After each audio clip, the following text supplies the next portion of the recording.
Welcome to NRL 360, rugby league from every angle, brought to you by Fort Everest. Joining me again, the great Gordon Tallis. Hey, Braith. It's been the journos in, Buzz Rothfield and Brent Reid, and we've got a very special guest, your mate, CEO of the Sharks, Dino Mezzatesta, coming up on heavy hitters. Yeah, great to have the Sharks here tonight, mate. A few issues at the club. The footy team's going well, though, and Dino will be interesting listening to. Still getting free tickets, Buzz? Or? I am a fully paid up member and have been for probably 25 years, if you must know. What about a scarf, a beanie, nothing? Flag? I get a party pie in their chairman Steve Mace's suite every now and then.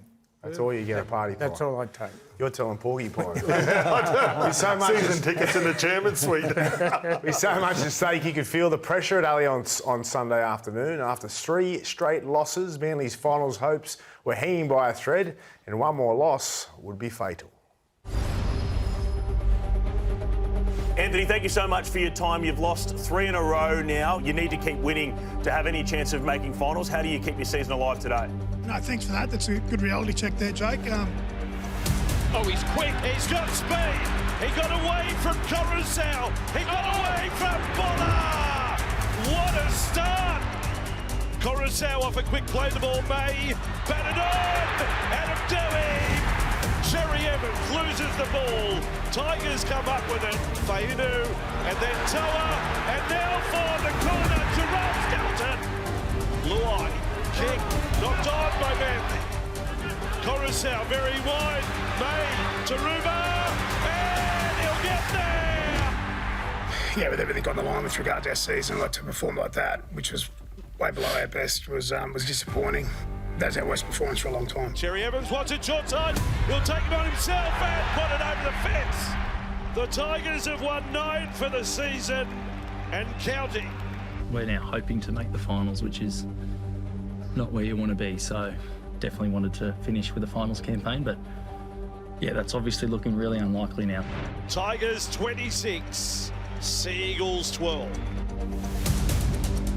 That was a turning point thanks to Ashley and Martin Medical Hair Centres. A crushing blow for Manly and doubts growing over DCE's move to the Roosters. We've got a bit to unpack here with DCE and Coach Anthony Seibold. Let's start with DCE. And yesterday, Gordie, wasn't a good day for him. Yeah, called the game on Triple M, and about 3/4 of the way through, you know, not often you can watch a game and don't know the answers. And watching Manly, I didn't know the answers. They weren't connected. They weren't playing for each other. And all the little 1%ers of stuff that normally the players pack just weren't there. So I don't know where they go from there. Yeah, look, Gordie, I'm really worried now about the Cherry Evans situation at the Roosters. I know we're going to get to that, but I'm now coming to an opinion that it might be. I want to start off by saying I hate seeing champions and great players struggle at the back end of their careers and not knowing the appropriate finish line. And I would love to see Cherry Evans right now consider retirement, retire as a one-club champion legend at the Manly Seagulls. Don't go to the Roosters, it'll cost him a few bob. Don't go there and knock a young local junior who's on 80 grand out of the Roosters side. I think PR-wise, it'd be a much wiser decision for Cherry Evans to pull up and Reedy. I just don't think he's playing well enough, and next year at 37 years of age... The PR battle's lost, Buzz. It was lost months ago, the PR battle. He's lost that. That's gone. He can't win that back. And I think at the moment he's in a toxic environment, and it's a toxic environment of his own doing because of the way he's handled it. And I think he's playing like a bloke who knows that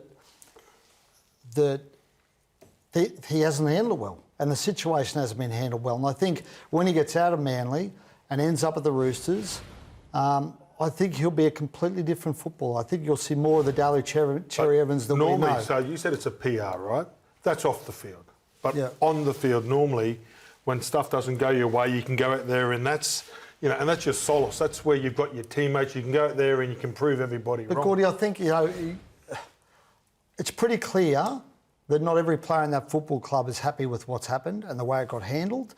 And maybe to some players, when they've got the support of the entire playing group, it is their solace. But I don't think he's got the support of the entire playing group. So should the club have made a tougher decision? And done what? Well, what do you think? Well, Brady, I said at the time, it happened in round 4. Yeah. He got on another television show in his civilian clothes, announced he was quitting Manly at the end of the season, did not want to be there, and that was it, right? And Tom and Jake Trbojevic were a little bit critical at the time, said it was a decision they wouldn't have made. The Roosters jumped in after round 4. They'd been wiped they were beaten 30-12 by the Titans.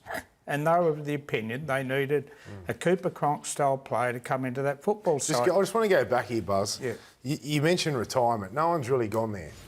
But you're saying he should retire. Well, I'm saying he's 37 next year, and from what I've seen in the last 3 weeks and his sacking from the Queensland State of Origin side, I said to you, I hate seeing old players, and I have seen them over the years who played one season too many. Do you think it's a realistic chance? It would be, because of the money involved, and there's talk of $800,000 at the Roosters, it would be a hard decision to make. Look, 800 grand's a lot of money. Daly doesn't need the money. He's flying, man. I mean, I don't think money's a big issue for Daly. I think he's going all right, and regardless of what happens, when all's said and done, I think at the end of his career, he'll find a job somewhere. He's not going to have to struggle for cash.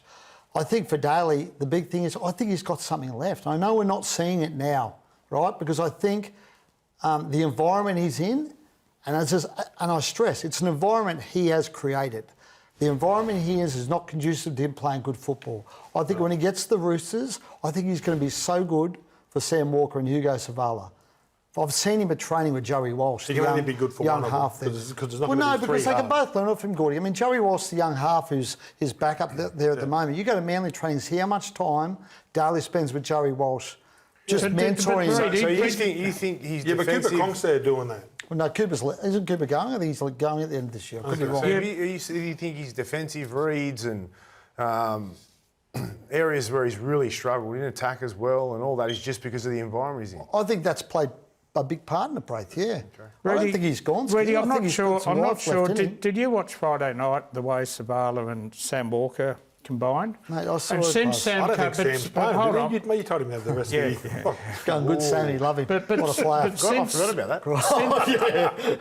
Since Sam came back, the Roosters have found their halves. They really have. And they're about to sit down with Hugo Savala and substantially upgrade him for next year and beyond. He's a local junior. He and Sam Walker are the future of that club. Cherry Evans has done nothing in the last 3 or 4 weeks to show that he's going to make much difference. He's done nothing the last 3 or 4 weeks, Buzz, but you know what? He's done plenty over the last 15 years to show he's a hell of a footballer. And no one's denying And that. right now, he's a better player. So is DCE at $800,000 better than Hugo Savala at $80,000? Well, based on the past month, no. But I think the past month, you can't measure DCE on the past month, Braith. I think that's really unfair. It's downhill. Yeah. You don't get another spike at that age. If he's 22, you'd say it's unfair. If it's 25, I think you've also got to consider the environment he's in, Gordie. And as I've said over and over again, I think the environment at the moment is not conducive the environment is going to be a lot better at the Roosters. Yes. I know how popular Sam Walker and Hugo are amongst the group. They've got a really tight-knit squad. They're knocking off Canterbury. They're storming towards the finals. A lot of teams are fearing them now. And they're a very, very happy club. Reedy, do the Roosters need an $800,000 half right now who is ageing and not playing his best footy and is going to take up a hell of a lot of their cap? Do you think that's a good decision? Well, that's a good question, Braith. I think for the long-term future of Sam... it's a 1 year... For Sam Walker and Hugo Savala, yeah. I think it's going to benefit those guys immensely next year. The Roosters did it with Chad Townsend, didn't they, right? So he'd been a premiership winning halfback, not to the same level of player as DCE, but the same experience. Being there, they bought him. Yeah, he was struggling too. Then he fell off a cliff and sat in reserve grade. I just got a text message, can you please slap Brent Reid? Was that from Nick? No, that's from DCE. Well, that takes me to the Roosters, all right? Now, you said last week, Buzz, there's a chance that he could go and just coach because his contract wasn't registered with the NRL. I want to know, are the Roosters regretting their decision? We talk about DCE making the decision to retire, but they might want him to retire I don't know. I'm just throwing it out there. Have we heard anything from them about where they sit in this situation? I think if I could answer the question this way, if they had their time over again, and if they knew back in round 4 when they first approached Cherry Evans that they weren't going to need him at the end of the year because of Savala and Walker, I don't think they would have done the deal.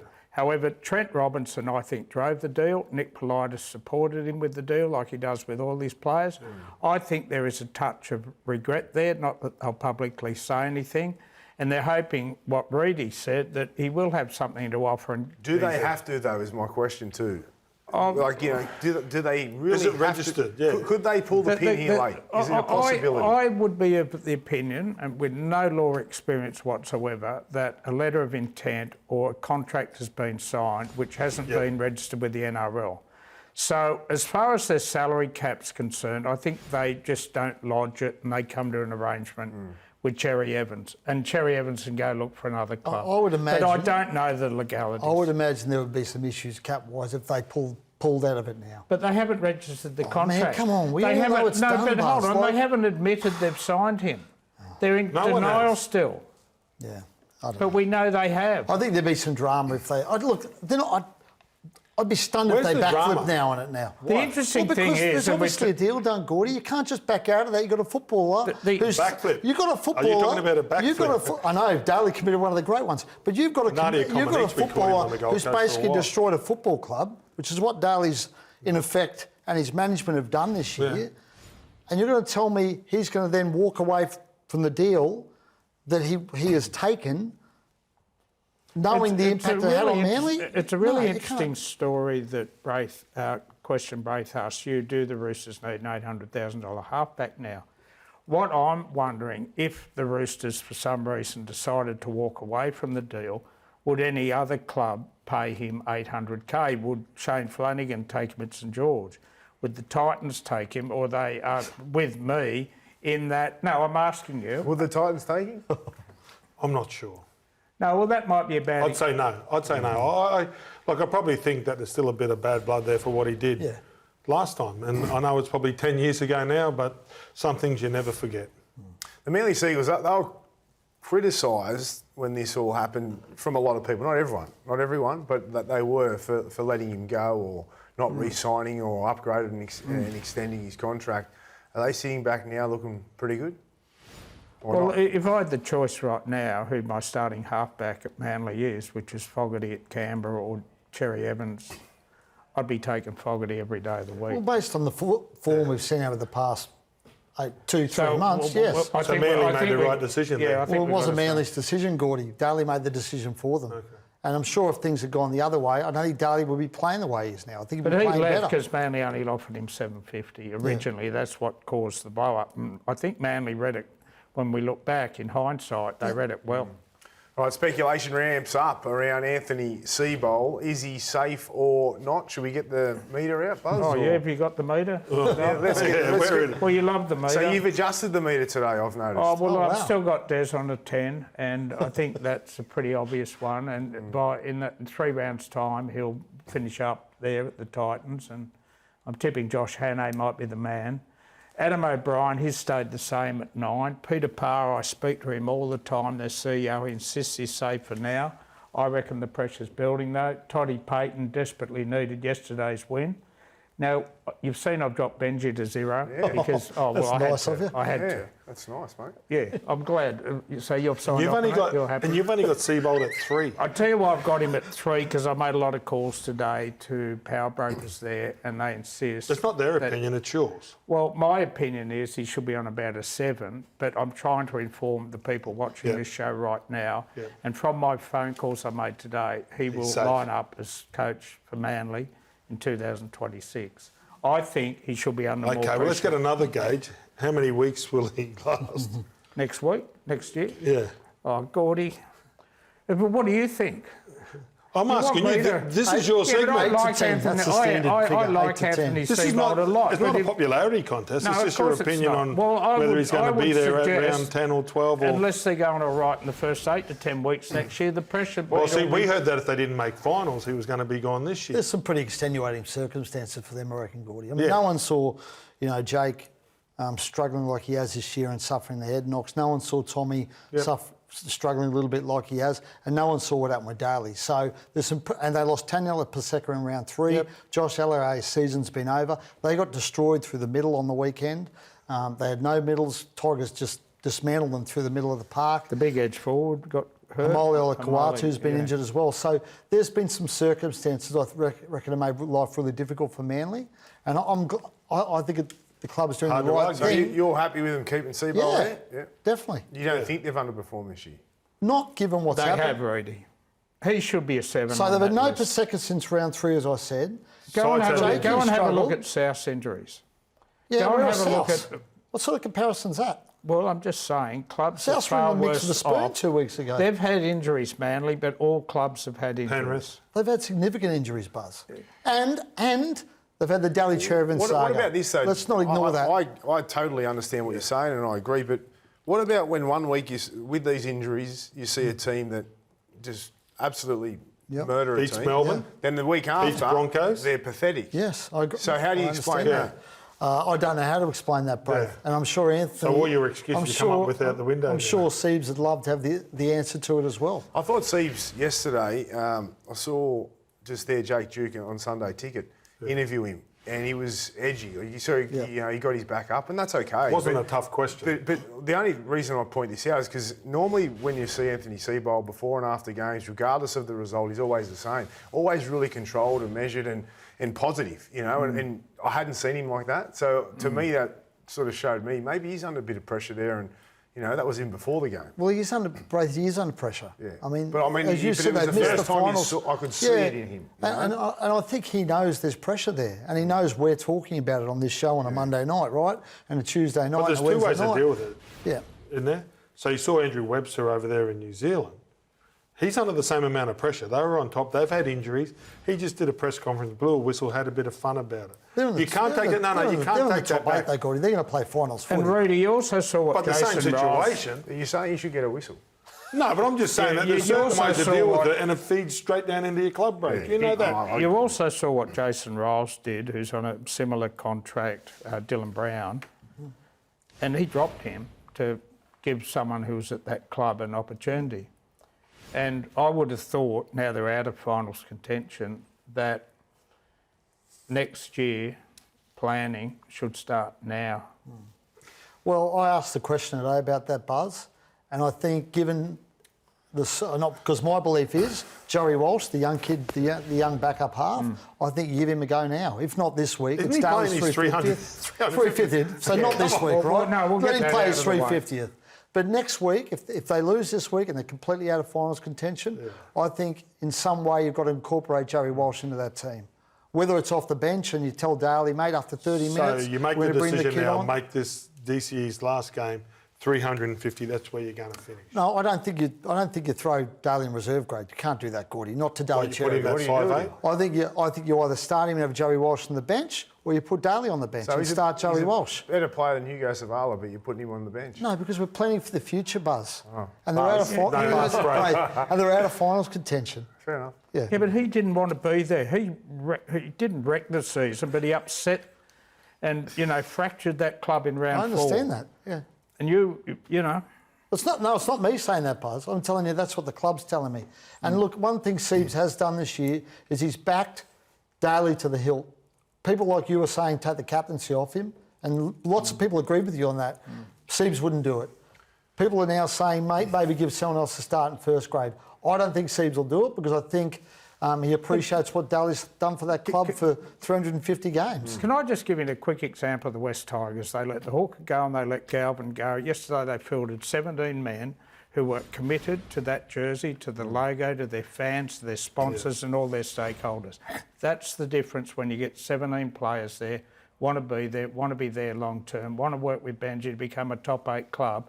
Manly found out after round 4 this year that Cherry Evans did not want to be part of that. Are you jumping on the Tigers bandwagon? No, now, I'm not, but I'm using as an example, if Blakes don't want to be there, whoosh go, out you go.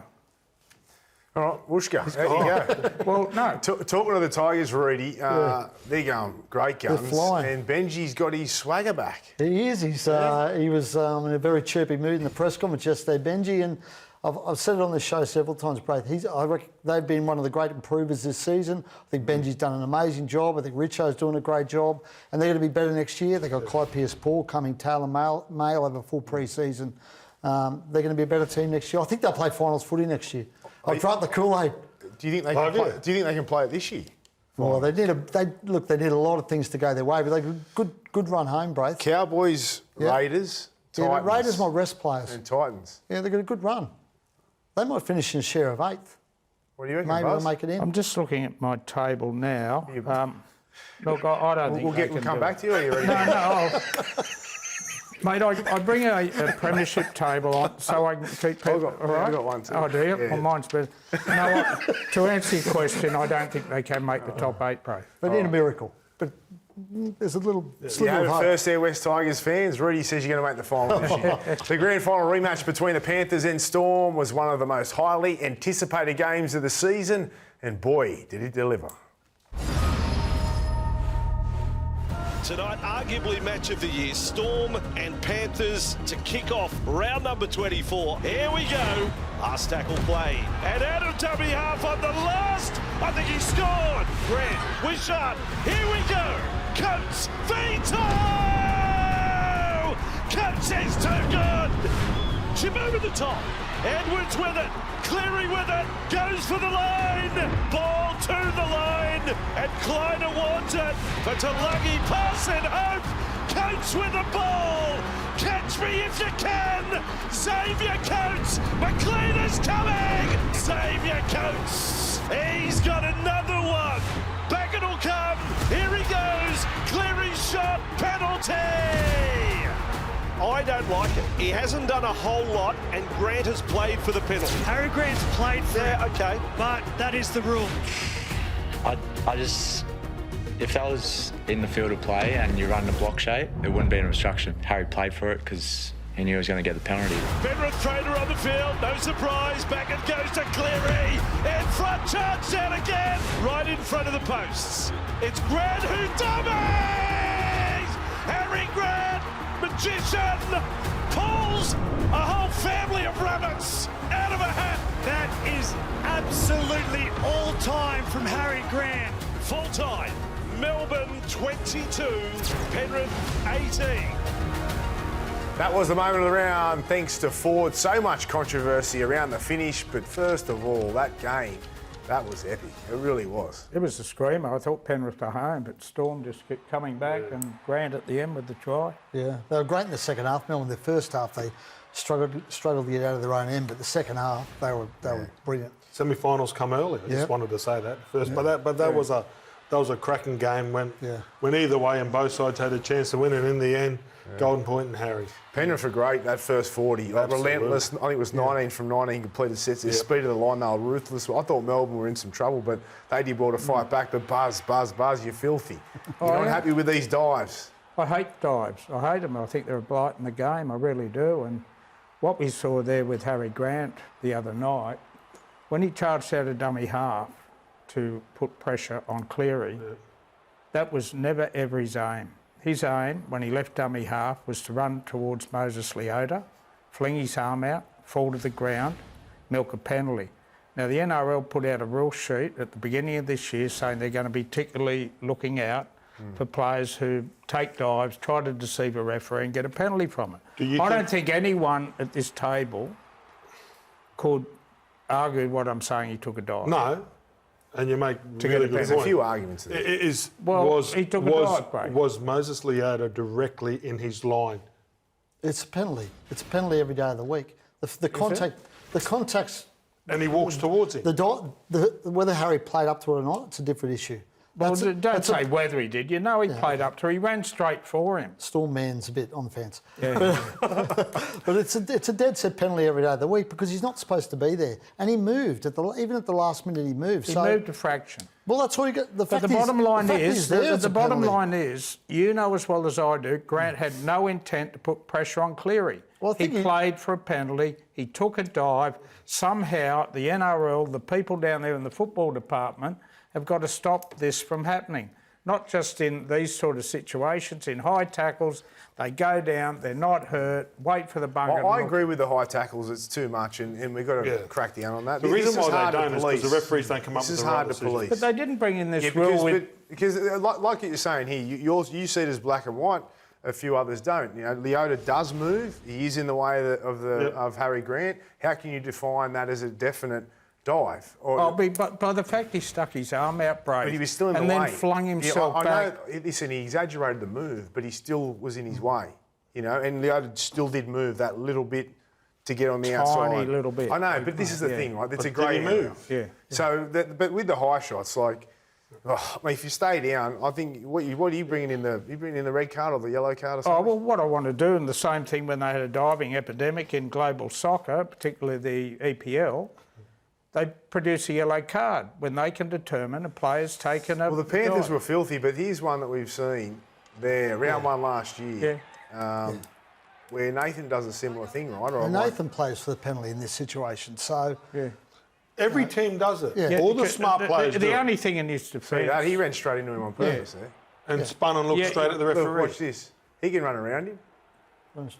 Yeah. So what's the difference there, Buzz?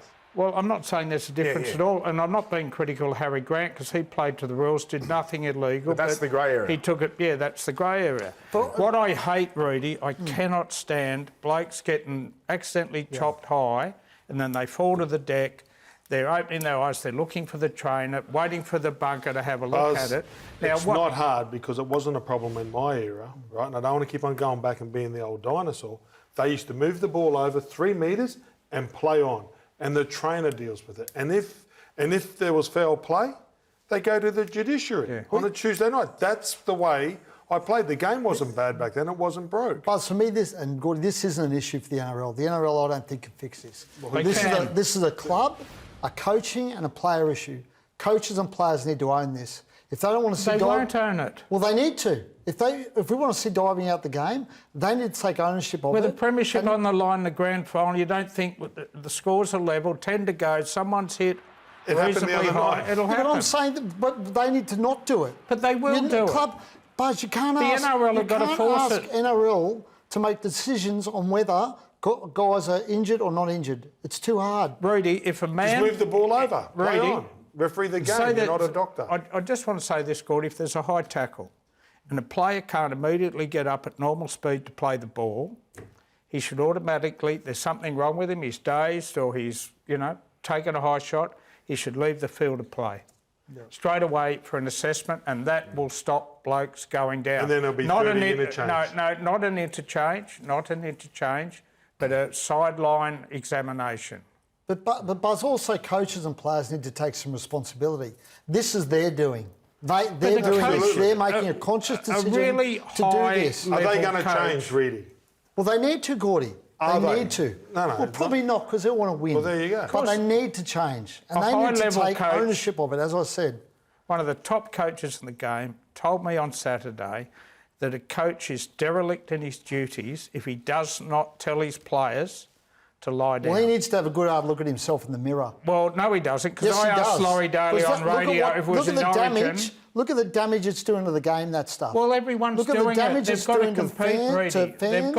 They've got to compete. That bloke's, he's and lost the Jayden plot. Campbell, the one honourable act I've seen on the football field with this situation 2 weeks ago, probably cost his side golden point. Well, he didn't. The referee did, because the referee didn't see it. So Jayden did the right thing. But if he'd pulled up, if the referee goes, head high, no. And given them a chance. But if the referee misses it, we got to learn to live with it. And I said it on that day. So Jayden, right, here. This wasn't a penalty. I actually think Jayden did the right thing. Have a look, Brady. He gets clicked in the head. It wasn't a reportable offence. Yeah, and I don't know what the NRL said it was 50-50. No, they were adamant it wasn't. That was wrong. No, you're wrong. The NRL said it was a 50-50 call. I spoke to him. He must have spoken to different people.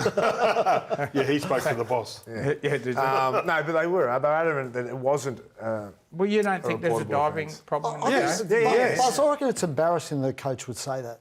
He's derelict in his duty if he doesn't tell his players to dive. That's embarrassing. No, but it's up to the players. You're really I'll tell you what. fired up. No, Mate, can I tell you why he's?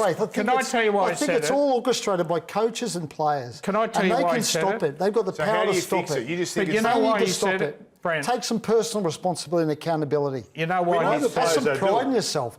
Like when guys stay down like that, it's mate, embarrassing. Why can't we just name and shame the players that do it? Just put them up on a clipboard, like an honourable. Some Benny Hill music or something. There you Coach go. said Fletch it and to Heine. me, Rudy, because he hates it as much as anyone else. He hates it, but he's telling his players to do it. Hold on. He Please. hates it as much as anyone else. come on. But the bottom line is he has to win football games Thursday, Friday, Saturday or Sunday. If he hates it, he can And help, I he can help stop guarantee it. you, all the other coaches do the same thing, except Des Hasler, because Campbell jumped straight to his feet.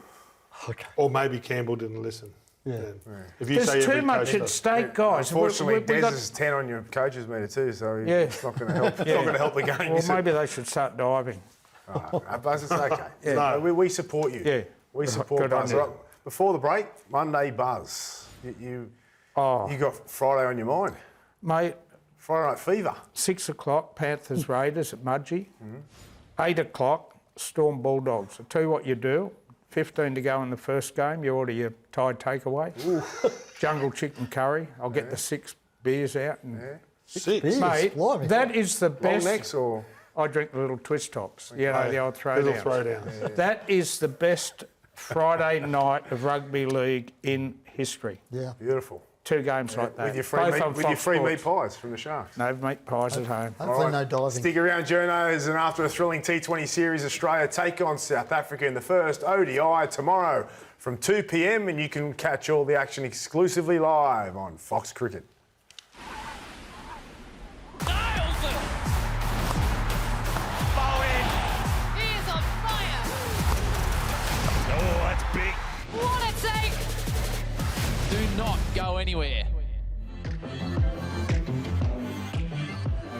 Welcome back. Let's take a look at the nominees for our Sportsbet Player of the Round. And we've got Harry Grant with that match winner against the Panthers. Sam Walker was on fire against the Dogs, and Reece Walsh against the Dolphins with 4 try involvements. But Reedy, your favourite player, Sam Walker, has been on fire. Mate, how good is he? Yeah. So glad he's playing again. Both your He's come back. Ipswich boys. Just glad he come back fit. Oh, no, He you're went, to good, my, aren't he went you? to my school.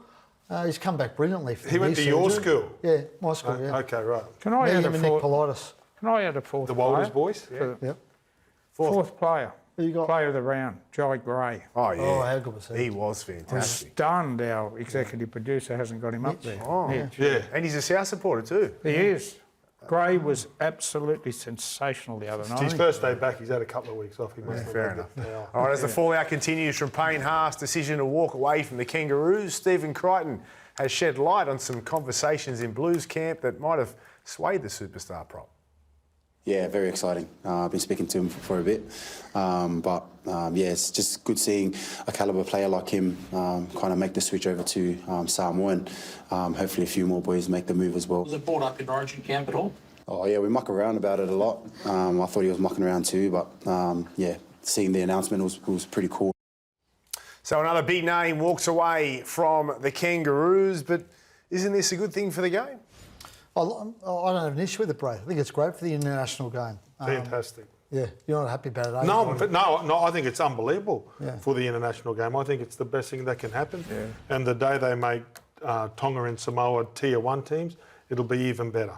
All I want, Braith, is when a player signs a contract to play NRL football, he has to make a choice then and stick to it. Kalimpong, New Zealand. The Australian boys, the Tongans, and because I don't like the flip-flopping around. I think It's a little bit grey. I don't have an issue with it. I think it's good for the I international think game. of course it's great for the I international think it's great that he game. gets to And you represent know his what, heritage and Australia. the next I think it's great for him. generation of Polynesian boys coming through will want to play for Samoa or Tonga. So they should say that. And Well, you've got to change the origin rules if that's the case. no, you But- don't. No, you don't. Yes, you do. Yeah, you No, do. you don't. Yes, you do. So you Origin think... will become a game played by 40% of players in the NRL because there's in a few years' it's not time. broken, Buzz. State of Origin's not broken. It started with Arthur and Tommy. Yeah. Then it was Wally and Brett Kenny. Then it was Alf and Ricky. Then it was Lockie and Joey.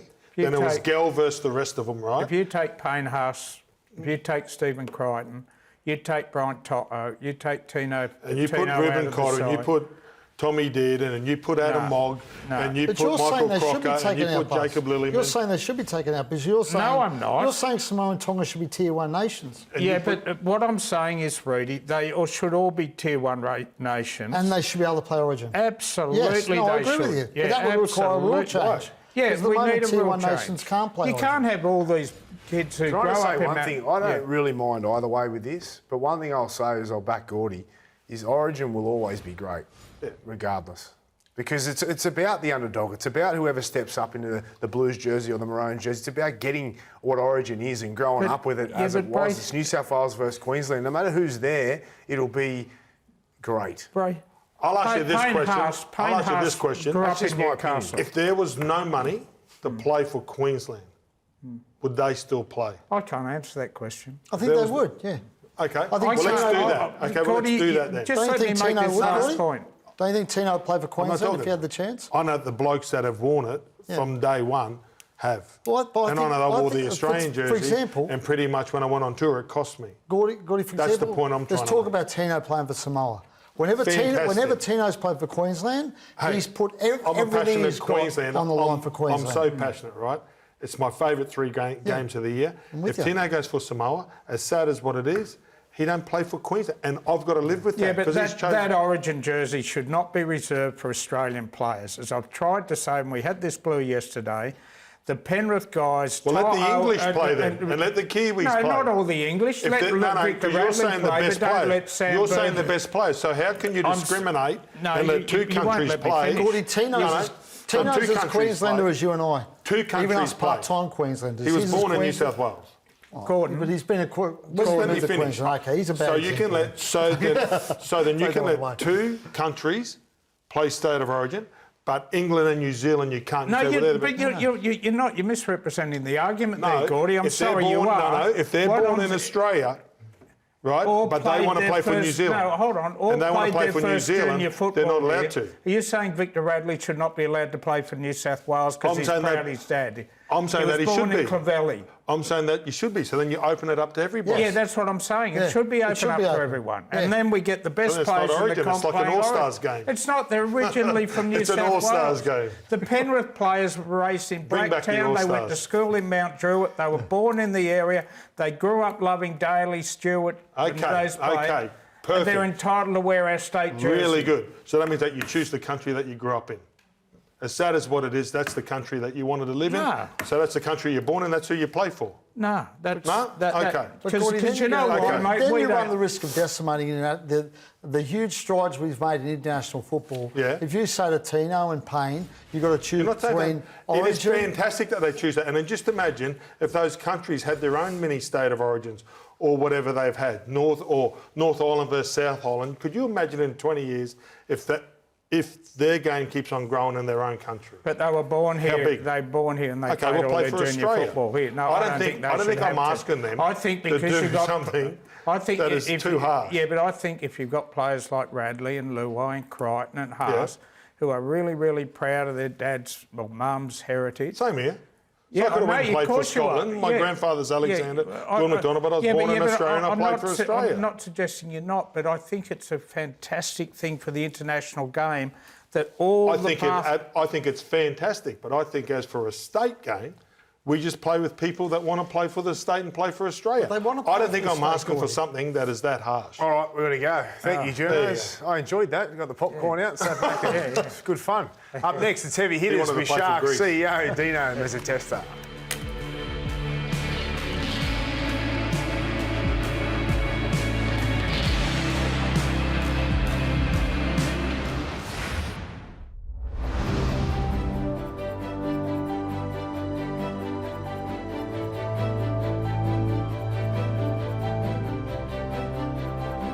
Welcome back. Now it's time for Heavy Hitters with Cronulla Sharks CEO Dino Mezzatesta. Thanks, Dino, for coming on. Thank you, Braith. Love to see you. Hello, Gordon. There you go, mate. You had a huge win on the weekend. Really good. After a bit of mixed form the last couple of months, must have felt good to get that one. Yeah, great win. Great win. Look, have won 4 out of the last 5, it was good to enter the bye with a win. Yep. And not only a win, but it was pretty impressive too. Something we haven't probably seen for a little while from the Sharks, but that was entertaining to watch. And a few changes in the squad as well. So to do what they did was remarkable. But yeah, as I said, going into a bye, it's quite nice. You're sitting in 7th, so you're right there on the edge of the 8.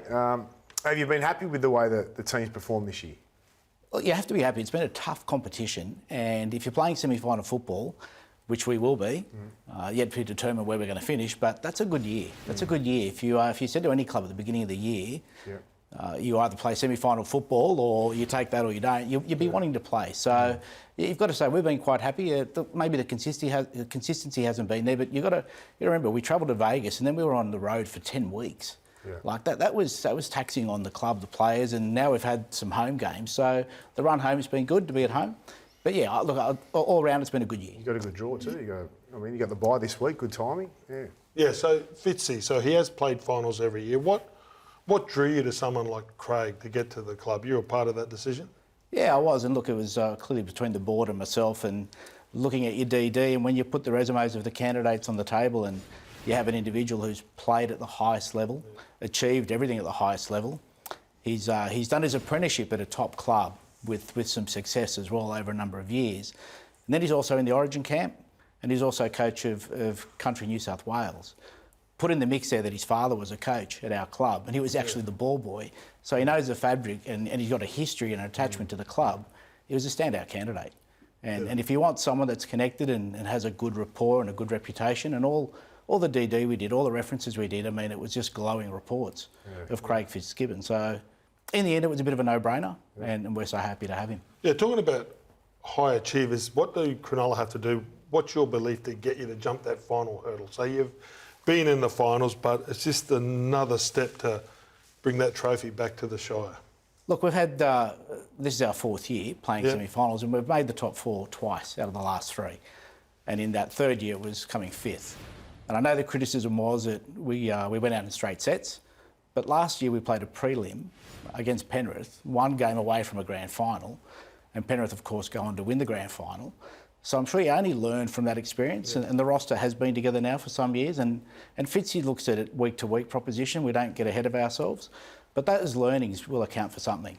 You know, the fact that we made it to a prelim last year, and like I said, 1 game away, it's a very similar roster. That'll be fresh in their minds. So, look, we're ready for what's ahead, and like I said, but really it's a week-to-week proposition. So you're happy with the roster, and you think this roster can win a premiership for the Sharks? Yeah, we have to be happy with the roster. It's the same roster that, barring 1 or 2, that got us to 2nd position in the first year Fitzy was coaching. Played semi-final in the 2nd year, and the 3rd year we're in the top 4 again. So not much has changed, minus 1 or 2. So you have to be happy with the roster. Yeah, well, you've put a lot of faith into this roster. That's sort of my point. You have, and you've backed them. It's always Fitzy, and I mentioned it last week on the show. But your expectations with the roster you've got, the consistency you have had with those key players, that you would want to... You're in a premiership window, aren't you, really? We are. We believe we are. Yeah, yeah. And we trust the roster, and we trust the coaching staff and the ability of everyone involved in the club to prepare the team best they can. What about Shark Park, playing there and having that as your home ground? How much does it mean to you and the club to have this as your home ground? Yeah, look, it means everything to us, and I know it's got some criticism of late, but it's our spiritual home. And if you remember when Pete Volandis first came on the commission, he was a big advocate for bringing rugby league back to the suburbs and providing that tribalism. Well, that's what we have there. And if you ask anyone that comes to Shark Park, you are so close to the action, you're part of it. And we've been doing it since 1968, though. Yeah. It's not new. Like, the stadium is, yes, it's evolving and it's changing. Is it in need of improvements? Of course it is. And we'll talk about that, I'm sure, but what does it mean to us? It means more to our members and our fans, and that's our job and that's our responsibility to make sure that we're still continuing to play at home in what is our tribal... Yeah, always a tough place to go and play. And I grew up playing at Cogra, right? So, and I was the same, but when you got to bigger games, finals, we had to go play at the old SFS, you know. Yeah. What about you guys are going to play finals? You're going to have it at Shark Park, but you're going to be locking out Shark fans. That's something that I go, why would you lock out fans? It's a fair criticism, and yet to be determined where we finish on the ladder, but we'd hope to think that we're up there. I mean, 4th would be nice, and then we won't have this conversation because we won't be playing at home. But look, we do lock out fans, but then again, if you asked every player of where they want to play, it'd be at home, in your spiritual home. And for us, while the rules are what they are, governed by the NRL, if you earn the right to win and play at your home, well, our home is Shark Park. and that's where we like to play. You haven't had any government funding for a new ground or for a high performance centre. You've even had, I mean, the ex-PM, ScoMo, he's a Sharks fan. As CEO, why and whose fault is that? It's a really good question, and maybe let me answer that by giving a little bit of detail around the code as it stands today and the clubs that have received money. So we are the only Sydney club not to receive any funding. And this is both from federal or state, right, from government. Wow. If you look at our code, there have been 14 clubs out of 16 in Australia that have received Centre of Excellence money up to the tune of $250 million from federal and state. As a comparison, AFL has been given $450 million. Yet again, we've been given $0, and now they've got stadium improvements. And we know Penrith are going to go back into, you know, a fairly new stadium. You've got Parramatta go back into CommBank. Roosters play out of Allianz, and Manly got some money for their stadium upgrade as well. Tigers are now going to get some money because the Prime Minister, Albanese. So what we need, Braith, is we need recognition that we are no different to anyone else playing in this code. And we also should be given the privilege and the benefit of improving our facility. So we want to build a centre of excellence and we want to upgrade the stadium. We could do the both in our stadium. Why aren't you given the luxury to upgrade? Well, this is interesting because some of the reports have later been that we're a private club. We're a member club. We're owned by the members. And back in 2006, when Bruce Baird was a local member, he advocated with the Treasurer then, Peter Costello, and we got $10 million. We got $9.6 million. Nothing has changed from 2006 to 2025. The ownership structure has not changed. So for a government to say we're private is actually, it's not correct.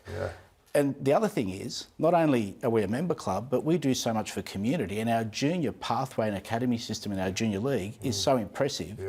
If you want to continue to nurture the fact that you need talent, well, then this is where you need to put money. So maybe we need like a Bruce Baird back in the electorate again, or a Stuart Ayres, or someone around that calibre that recognises the importance of funding for a stadium, what it does to the community. You're doing a great job with the junior nursery, and your junior teams are going outstanding. So you're right, it'd be good for them to strive and have this to look forward to move into a new stadium, right? So it doesn't quite make sense. So good luck with that. Now, huge loss with your captain, Cam McInnes, with the ACL. That's not good news for him and also the team. Yeah, disappointing for Cam. But look, he's the absolute professional, and he'll get stuck straight into that rehab once he gets his injury attended to. He had joined us, if you remember, on having an ACL at the Dragons, and he went so hard into that rehabilitation and recovery that he made sure he was going to be ready for us. He'll do the same now, the way he approaches the game. But look, he'll still be around the players, and that leadership quality that he gives the team is going to be really wanted and needed. He's a machine and he's a legend of the club, and thanks for coming on. You're one of the best CEOs in the game, very accessible at all times, and we appreciate everything that you do for the Sharks and also for coming in. Thank you. Thanks, Braith. Thanks, Gord. Thanks Up very next, much. We reveal our player of the round, and following us, it's the latest edition of Matty and Cron.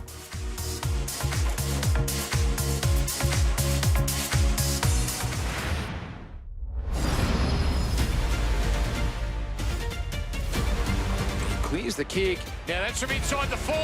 Got it. He's got it, I think.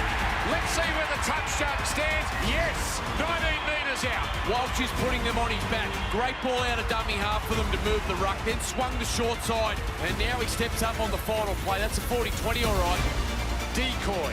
Walters on. Hunt. Crafts a pass. Mariner. Broncos score.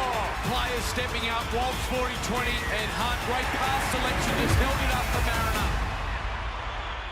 Welcome back. That was Reece Walsh making his mark thanks to Steel Blue, and our Sportsbet player performance of the round is Harry Grant, the Wizard. He gets the win with 47% of the vote, beating Sam Walker and Reece Walsh. And Gordie, that's it for NRL 360. Good to see 3 Queenslanders up there, Braith. I didn't notice that, actually. Now it's time for Matty and Cron.